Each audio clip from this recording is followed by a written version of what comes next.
One day, many meetings with the Latvian president, Poles living in Latvia, and Polish soldiers stationed there. Polish President Karol Nawrocki visited our ally in the European Union and NATO.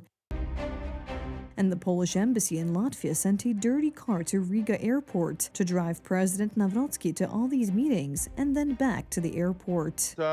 This diplomacy is simply amateurish, led largely not by ambassadors, but by heads of missions, due to the stubbornness and misguided decisions of Radosław Shikorski. And these heads of missions are unable to ensure even such a simple thing as proper logistical support for the most important people in the country. For example, ensuring that the Polish president is picked up by a clean limousine. Unfortunately, this is a disgrace for Radosław Sikorski's Polish Ministry of Foreign Affairs.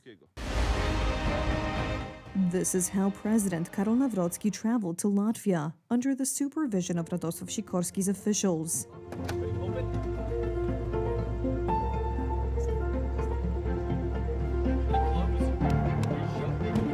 And this is how the Polish president was welcomed by the American leader Donald Trump.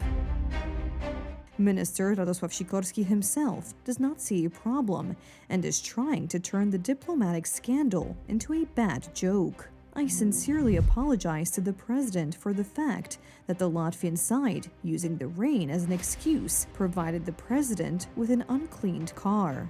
The head of diplomacy is trying to shift the responsibility onto the hosts for the fact that the president representing Poland drove a dirty car around Latvia, but it is his subordinates at the embassy in Riga who are responsible for the entire visit, including the transport of the most important person in the country. They blame the hosts, and of course it often happens that the host's kindness is used in some logistical matters. But then the Polish embassy is fully responsible for the entire visit and must ensure that it is carried out in a dignified and proper manner. As soon as photos of the dirty limousine appeared online, the Foreign Ministry spokesman made a bold diagnosis that the limousine had not been washed because it had been raining all day, and besides, there were allegedly no car washes along the way. But he was not so talkative when I sent him these 4 questions. Why was a dirty car provided for President Karol Nawrocki at the airport in Riga? Who was responsible for the condition of the car? Does the car belong to the Polish embassy in Latvia, or was it rented? Why did no one from the Polish embassy in Latvia, which was responsible for the entire visit, take care of the appearance of the car carrying the Polish president?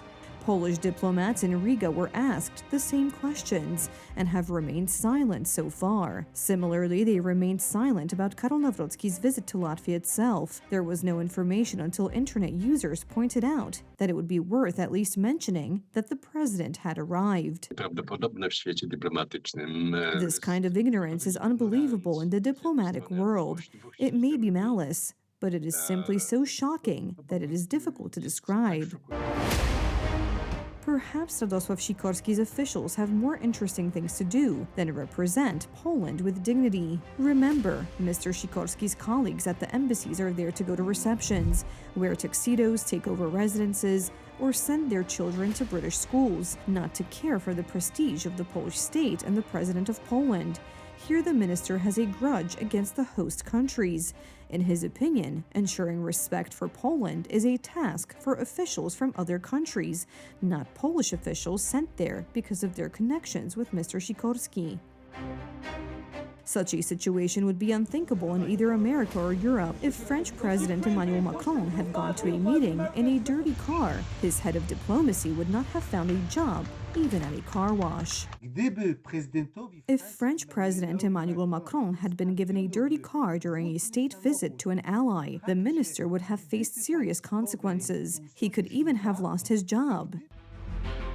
The fact of the matter is that President Nawrocki represents all Polish people. Visits by the president and prime minister should be treated with special care. Foreign Minister Shikorski is unnecessarily trying to explain away this unwashed car in a silly way. Minister Shikorski should simply point out to these officials that in any other situation, whether it be the Prime Minister, a minister, or the President, these institutions should rise to the occasion.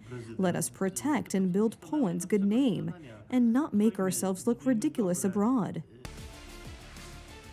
Unless the December 13th coalition wants to return to the days when Prime Minister Donald Tusk could get into a limousine when Vladimir Putin gave him the signal. Prime Minister Tusk could not get into the car that was to take him further because it was Vladimir Putin's car, and Vladimir Putin is in no hurry to get into the car. The Polish Prime Minister and his entourage waited for the Russian Prime Minister at the time and could only get into the car when Vladimir Putin graciously took off his jacket.